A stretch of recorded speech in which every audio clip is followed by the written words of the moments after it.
नमस्कार मित्रांनो, केंद्रानं निर्यात बंदी उठवावी नाही तर मार्केट बंदीचा शेतकऱ्यांचा इशारा। केंद्र सरकारने निवडणुकांच्या तोंडावर दरवाढ नियंत्रित राहण्याच्या नावाखाली कांदा, सोयाबीन, तूरसह काही पिकांवर तसंच शेती उत्पादनांवर निर्यात बंदीचं धोरण अवलंबलं आहे।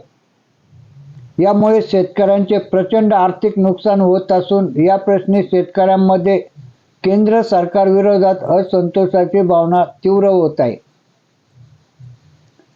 निर्यात बंदी उठवण्यासाठी शेतकऱ्यांनी वारंवार सरकारला विनंती केली, आंदोलनही केलीत, मात्र सरकारकडून कोणताही सकारात्मक निर्णय झाला नाही।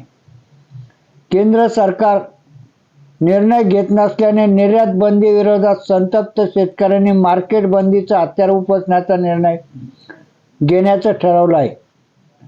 यासाठी नाशिक येथे शेतकरी संघर्ष समितीने आज बैठक बोलावली आहे।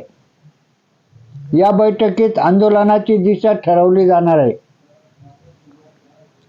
शेतमालाला भाव कमी।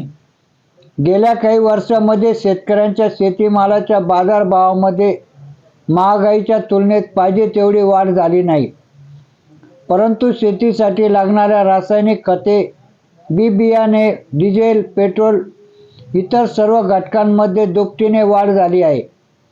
त्यातच निर्यात बंदीने आणखीनच शेतकऱ्यांचं कंबरड मोडलं आहे। केंद्र सरकार वारंवार निर्यात बंदी करत आहे, त्यामुळे शेती व्यवसाय उद्ध्वस्त झाला आहे।